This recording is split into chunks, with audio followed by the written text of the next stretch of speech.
Hello, welcome back. I'm Jessica. This is Manifest Heal, Manifest Life Flow on YouTube. Today, I want to get into talking more about the mind after we suffer trauma and loss. The previous video on body was about how to feel grounded, how to recognize when you feel grounded within yourself. So today, we're going to talk about mind alignment and aligning your mind with your vision. And I know that might sound weird. You're like, okay, I'm going through trauma and loss, but you want me to have a vision of something? You want me to have like a goal? Is this a goal thing? It's not really a goal thing. It is more of a vision of how would you like your life to look? How would you like your life to feel? So much can change after trauma and loss. Whatever version of trauma you've had, whatever version of loss you've had, whether it was self-loss, a loss of safety, comfort, physical safety, things like that, or the loss of another individual, a loss of other people, loss of work, job, good Lord, medical, freedom, movement. There are so many different versions of this we could go into. And everything is meant to apply to you where you're at. So apply it how you can. And, if not all of this works for you, that's absolutely great. You just take what you can.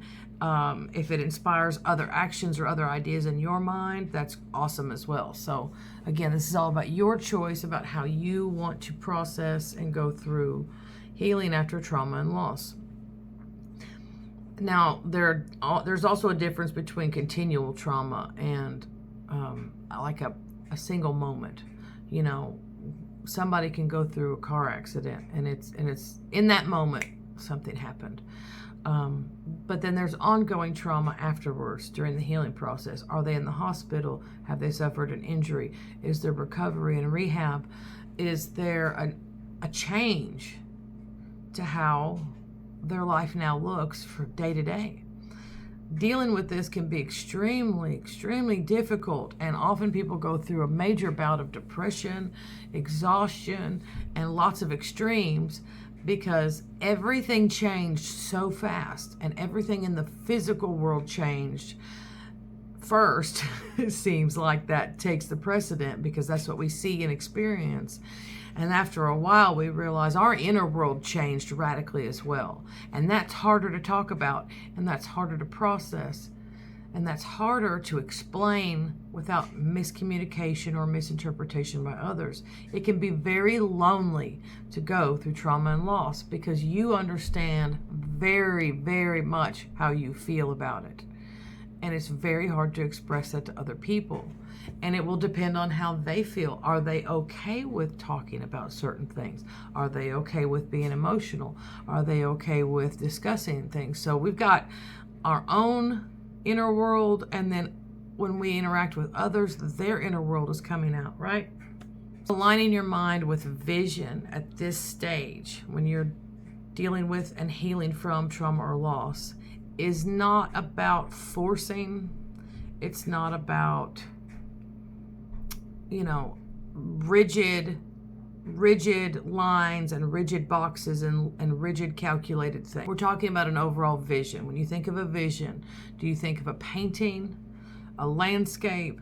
Do you think about what you want to see every day? Your vision is connected to your mind, and it's connected to what you will do and how you will interpret the world around you,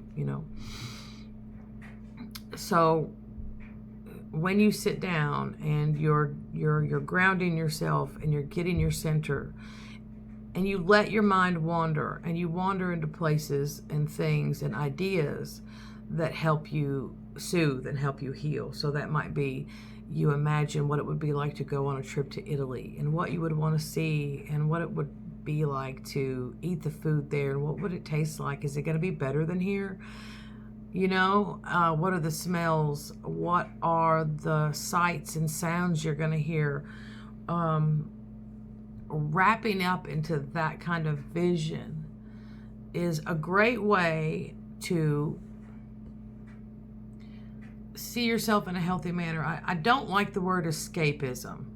There are things we do that is escapism because, it's continuous. It's ongoing.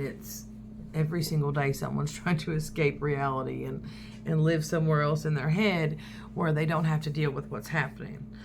But healthy vision is, every once in a while you go back to that. Every once in a while you go back to it. When you're going throughout your day and you go, oh yeah. So how do we get that? How do we get this mind vision alignment going? One of the most, I think, recommended, I know I've done it for myself, love it, enjoyed it, whether it was for business, relationships, personal growth, healing. So many teachers I've had in the past have said, build that vision board. And your vision board can look any way you want. I mean, you are going to step back into your middle school era where you were sitting on the floor with your glue sticks and the scissors and your magazines, Cosmo and whatever else you had, and you are cutting out pictures and gluing them on your board and building your perfect day. I don't know how many girls out there built their perfect wedding. They cut out the pictures of the flowers, and this is what I want the dress to look like, and this is what I want. Yeah, a lot of people have done that. So go back to that place. Go back to that child in you that's like super excited to plan this amazing future, and they're not necessarily sure if it's going to happen or not. They're just having fun with the planning of the vision, with seeing the vision laid out before them. So using a vision board is a great way to do this, because again, it's about the vision, but it lets you see it. You can put it up somewhere where you can look at it or change it as you go, but it inspires thoughts and keywords and codes in your mind. Okay, so every time you see that house, every time you see that car, every time you see that number, whatever it is on your vision board, it's going to remind you. It's going to remind you. And you're going to go into that place of feeling what that would be like. What would it be like if I had that? What would it be like if I went there? What would it be like? Oh my gosh, what would it feel like? Oh my gosh, that Alaskan cruise. Always want to go on an Alaskan cruise. Can you imagine seeing the orcas jump out of the water? I mean, you go there. You use that vision board to take you to that place whenever you need to. So we're using this vision board and hoping for this better thing that will happen. Hoping for something that will be a healing balm to us, okay? So when you're going through trauma and loss, it might be that your vision board is really wanting to do things that make you feel safe, wanting to do things that make you feel like you're moving forward. You have goals on there, you have achievements you want, whether that is personal, physical, mental, spiritual, career, however that looks. You might decide, because of this particular trauma you're in, that you very much want to do a marathon. That is a goal. It is a goal to physically push yourself to that level, to know how alive you are in that moment when everything's hurting, but you chose it. You chose that pain because of the victory it gives you and the victory it makes you feel. So think about what you want on your vision board and what you want to see every day that reminds you of the wonderful things that you're desiring, and focus in on that. Allow the feelings to come up when you're looking at that board, okay? And go for that goal. Go for that vision, okay? So a second thing that we can do to help align our mind with our vision of what we want is mantras. Now, I think there's a misconception with mantras. It kind of like goes into the affirmations world too. People believe that they can kind of trick themselves into feeling better or getting through something if they just say something enough. And I do believe that there's science to back up the fact that you can say something so many times that it eventually becomes a new ripple in the brain. It eventually does change the thought pattern. But I'm thinking that it's like thousands and thousands of times. So with a mantra or with affirmations, the real key here, guys, is not repeating yourself until you're sick of it and really, really hoping that it worked, because they're not magic words. There are no magic words. The magic is always in you. And when you have a mantra, it is and I've done a video series on TikTok. I encourage you to go find me on TikTok, Manifest Heal. understanding that you have broken down your mantra. You have chosen the words you wish to use before you start repeating them. And you know exactly what each one of them means, and you agree. You are in agreement with the words. Mostly at a point that steps beyond belief. We're getting into the knowing. Belief still has a level of lack. Belief still has a level of doubt. But when you know that you know that you know something, it sticks because it's your truth. And we're not talking about whether it's right or wrong or anybody else agrees. It's yours. You have gone within yourself and said, what is my mantra going to be? And you've broken it down and you've taken it and you've looked at it from all angles till you get to the point where you have a mantra that you can say with all power, authority, and good faith because you know it's true. And that's when they change our life. Repeating and repeating and repeating is not going to change your life. When it's coming from you and it's 100% accurate to you and what you believe, it'll work. And our mantras are to be things like, for example, I stand in personal power and authority, and I will be authentic to who I am, while still acting in love, kindness, and compassion. You could use something like that. But every single word in that mantra has to line up with you so deeply inside that it's just true. It's just your truth. You believe it. You know it. It is. It is. And when something becomes what it is and it's true, then it works. So mantras is another great way. After you've done your vision board and if you want to use mantras or affirmations, that's a great thing you can do. Now another one I want to talk about, it's a little bit deeper and it's a little bit more difficult. It works, and the reason it works, if you're willing to go there, is using a thought replacement technique. And that is where when the negative thought comes up, you have gone within yourself and broken it down to the point where you can see the positive in it. Now, what does that look like? It's difficult, guys, because we're stepping into a lot of shadow here. And the shadow are things that we either don't see or don't want to see. They're not necessarily good or bad. They're just in the dark. We're just not paying attention to them. So a shadow element might be that you have told yourself your entire life, well, my parents did the best they could. Is that true? My parents did the best they could.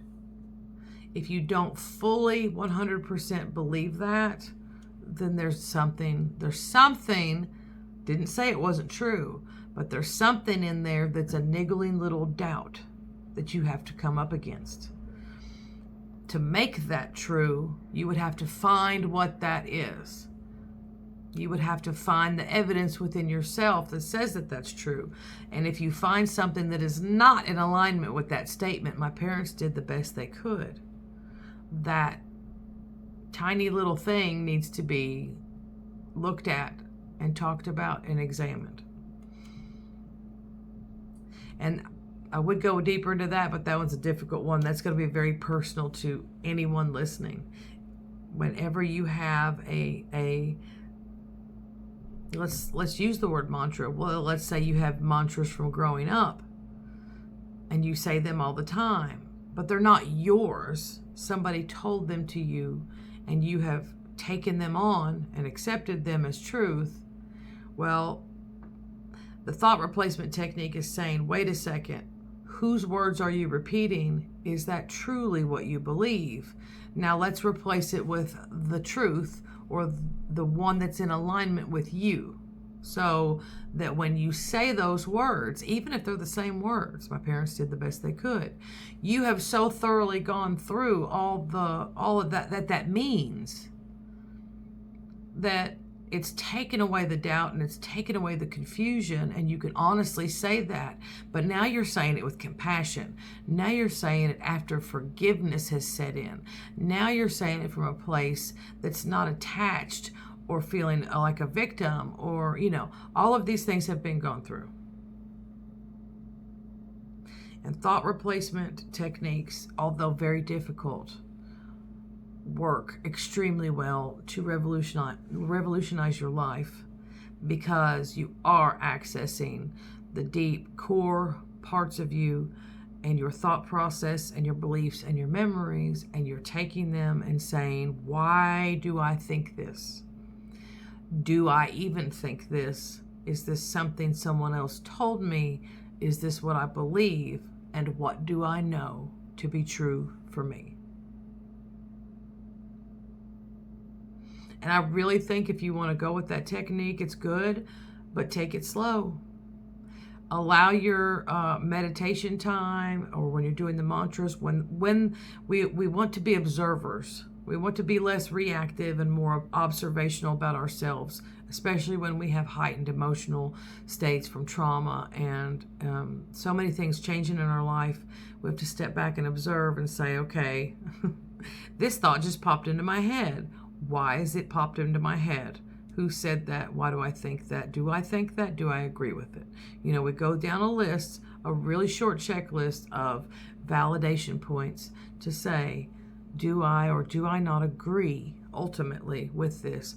Is this an authentic statement about my life? And is this an authentic thought that I want to keep? And you know, it's like purging in a way, like when you go through your house and you have that, you know, you got that room in the basement and there's all this stuff in there, and you're like, you know what? I've been really wanting to have a place to do my hobby, and this room is not being used. I'm going to clean it out. I'm going to start over. That's getting your mind aligned with your vision. Your vision is to have the room cleaned out, and you've already probably envisioned in your mind what it's going to look like. And that's where you're wanting to go. But in order to do that, you have to go through all of the things in the room that have been piling up. And going through those things and picking out the pieces of what you can and cannot use, what's good and what is not good, although can be daunting and sometimes exhausting, ultimately will get you to where you want to be. And having a cleaned out room, fixed up, decorated, smelling better, all the wonderful things that you want. And although you had to go through the difficult work to get there, the reward is great at the end. So I just want to encourage you guys again today. I love you all. I know that if you're going through a lot of trauma and loss and healing, that it is absolutely difficult. Welcome to July. If you're watching this in July 2025, we are in the middle of it, guys. This is some major energy astrologically. I know the Schumann resonance has been going off the charts. I know the world has been having some epic things happen. We can see it all around us. And if you felt it, if you felt that pressure and felt the weight and felt exhausted and, oh my gosh, things aren't working out the way I planned, I totally understand, and I'm with you. I understand too. We are in an energetic upheaval. And I think one of the keys to doing this series right now is because we're about to step into a place where a lot of people are going to be like, I need to heal. I want to heal. I'm tired. You know what? I'm so done with being unhealed that I'd rather heal. You know, have you ever gotten to that place where you're just done? You don't even want to have an excuse anymore. You're beyond done. No excuses. I don't care anymore. I don't want to feel this way anymore. Let's do something about this. What can I do? So I hope this series helps everybody. And I hope that you are able to really take whatever nuggets you want from it and use them. And it inspires you to do different things, even yourself. So please check out manifestheal.com. If you're watching in July 2025, I currently have a sale going on all the healing jewelry, because we have magnetic copper and magnetic silver, which brings balance and harmony to the body physically. It removes static from your body, makes your electromagnetic energy, frequency, vibe, all that chill and line up, helps with energy, blood flow, oxygen to the brain, sleep, and pain relief, and a myriad of other things. There's lots of information about it at manifestheal.com. So I encourage you to go there, check it out, get in on the sale while it's going on all July. If you want to check out the Walls versus Boundaries book, it is an excellent healing tool help you to be able to navigate in the world when you step out that door where it's all people-y, and feel confident and safe and assured that you can trust yourself, that you know who you are and what you want, and that you will be protecting yourself, but also protecting others, because healthy boundaries help everybody. And it's a great way to just immediately check your situation and not have too many questions about, you know right away what's going to be a positive interaction, what's going to be a negative one, and how to manage and deal with that. So I encourage you to check it out. I will have the workbooks, homework, study, extra stuff for those who love to study at the end of the week for this video series. Week 1 and 2 are already up on the website under the courses, and it'll say week 1, week 2, trauma and loss series. You'll know what it is. So absolutely go check it out. And while you're there, get signed up and subscribe to the email list. I do not blast emails too much. I try to do like 1 a week.